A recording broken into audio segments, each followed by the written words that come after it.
Michael. Bonjour. Vous êtes connu pour avoir monté une web télé sur laquelle vous, montrez les mathématiques sur un angle un petit peu ludique.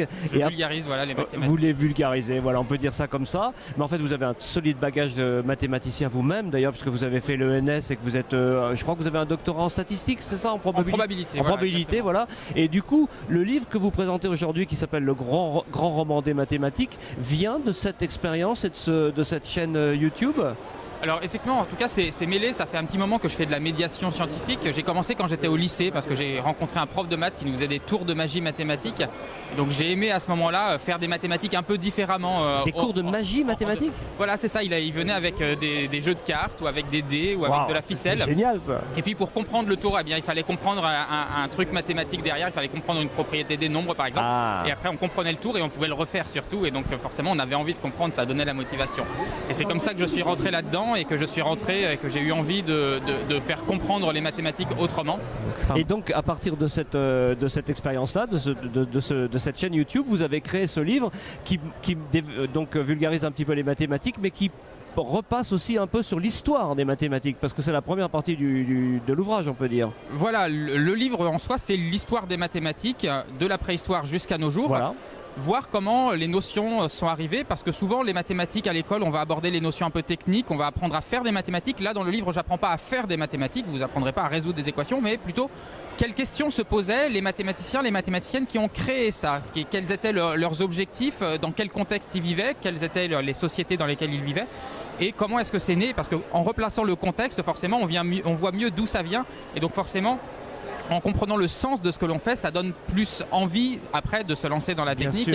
Et voilà, et ce qui est assez amusant, c'est que souvent les problèmes que peuvent avoir les élèves à l'école en mathématiques sont des problèmes qu'ont eu les mathématiciens et les mathématiciennes qui ont créé ces concepts à leur époque. Donc d'une certaine manière, ça dédramatise parce qu'on dit ok, t'as un problème, mais tel grand mathématicien, il avait le même problème que toi. Donc, un peu avant, voilà. Il y a moins de complexe à avoir vis-à-vis de ça. Et puis surtout, on voit comment est-ce qu'ils ont résolu ces problèmes, parce que finalement le cerveau humain reste le même à toutes les époques. Et donc voir comment ces raisonnements sont arrivés, puis voir ces petites idées qui naissent peu à peu, c'est assez amusant de voir que finalement des idées qui naissent même à la préhistoire ou à l'Antiquité, eh bien ont des continuations à toutes les époques, que ce soit le nombre qui va naître forcément avec les nombres entiers, 1, 2, 3, 4, parce qu'on compte, c'est les marchands qui en ont besoin, et puis un jour arrive le zéro, puis arrivent les nombres négatifs, puis après ce qu'on appelle les nombres imaginaires, et à chaque fois ça crée des polémiques, on ne sait pas trop comment ça marche, il y a des mathématiciens qui l'acceptent, d'autres non. Tout ça vous l'expliquez dans l'ouvrage, voilà, bien entendu. Mais alors du coup, moi au départ je pensais que c'était vraiment un ouvrage pour les enfants, mais pas du tout en réalité, ça s'adresse à tout public. Non, c'est tout à fait pour le grand public, voilà, c'est-à-dire ça s'adresse à tout le monde, que ce soit des matheux ou des non matheux, justement, c'est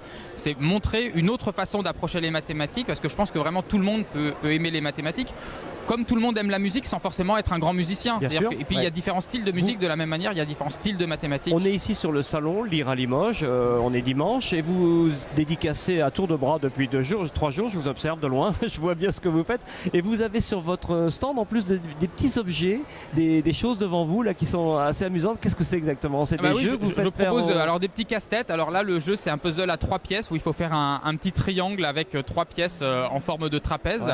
Là c'est de l'origami, parce que l'origami j'en fais souvent avec des enfants justement dans des ateliers. C'est une très bonne façon d'entrer dans la géométrie, c'est-à-dire commencer par faire... Tout ça on le retrouve dans le livre. Alors non, le livre c'est l'histoire des maths, ça c'est vraiment pas dans le livre, ça c'est plutôt sur la chaîne YouTube justement que j'apprends à faire de l'origami, des tours de cartes, et puis des petits tours de magie. Alors là avec une flèche, alors, je sais pas si je peux le montrer, il me faut mes 2 mains, mais voilà, on a une flèche, si on la tourne, eh bien les 2 flèches vont dans le même sens, et puis si on la secoue comme ça, eh bien là maintenant les 2 flèches vont plus dans le même sens, il y en a une qui va vers la droite et une qui va vers la gauche. Bien sûr. Alors voilà, c'est pas si compliqué que ça à comprendre, mais ça intrigue quand même au premier abord, et donc voilà, les enfants sont obligés de comprendre comment fonctionne une rotation, comment fonctionne une symétrie pour pouvoir comprendre ça, et c'est une façon de faire des mathématiques de manière ludique et de rentrer là-dedans, et après d'aboutir à des réflexions qui peuvent être un peu plus poussées. C'est bien vu, c'est bien trouvé.